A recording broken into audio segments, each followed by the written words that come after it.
that you would help.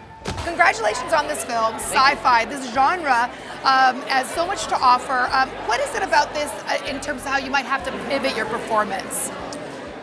Oh boy. Well, I mean, you find out very quickly that I'm not human, I'm a simulant. And the nice thing was when I spoke with April before I took the role, it was like, how robotic should this performance be? And luckily, you're not supposed to be able to tell the difference between the two. So really, it was just like playing a human, but the audience knows he's an android. Right. So they can put their own spin on it. Notice anything unusual about his behavior? He didn't know that he was a sim. This took like less than 22 days to make. Yes. So that's pretty intense, right? Yeah. How do you deal with that as an actor? Well, luckily everybody knew their stuff, and I was working with some giant movie stars, so I just wanted to make sure I knew what I was doing.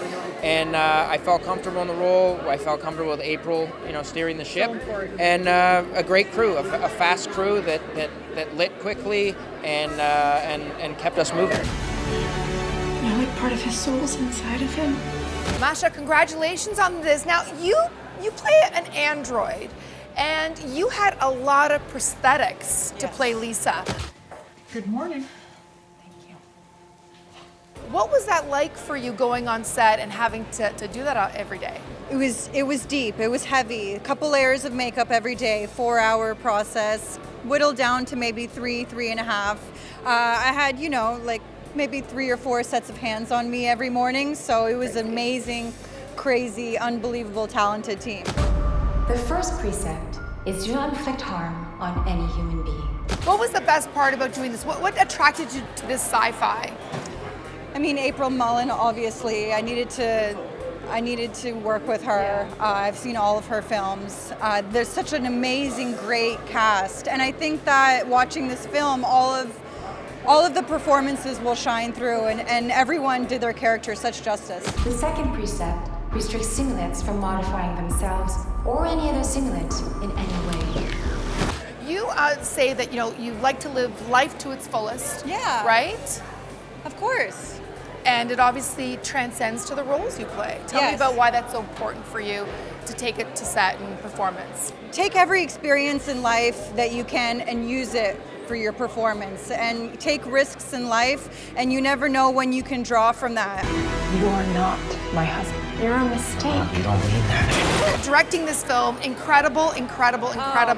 But tonight, look at you all dressed up. What are you wearing? I normally Leslie Hampton, Indigenous local Toronto designer. Honestly, unbelievable. Gorgeous. All I want to do is eliminate those restraints so that you can be free. Your style is so different. And in talking to some of the actors, they wanted to work with you. How does that feel?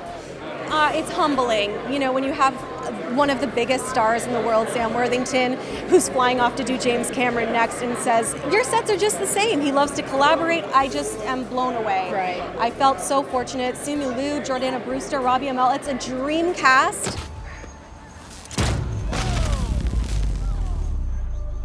So what was it like working with Sam Worthington? What was one of the things that you felt was so endearing about working with him? He blew me out of the water with his commitment. He would write emails to me at 5 a.m. about questions about his character in terms of depth and subtext, unreal, intelligent. And then on set, this man shows up, the most humble and generous giving actor. The ongoing debate around simulant sentience intensifies. 4th gen, female! This movie is a big roller coaster ride. There's so many things going on at the edge of your seat. When you read the script, what was it that you said to yourself, this is something that I really want to do? Because we know you from big blockbusters like the Avatars. I just met the director. I thought the director was cool. I thought she had some cool ideas, and I thought she wanted to make a movie about compassion, and that's enough for me. The sim has been hacked. Somebody altered the restrictions. So someone made it possible for it to hurt me. April talked about how gracious you are on set.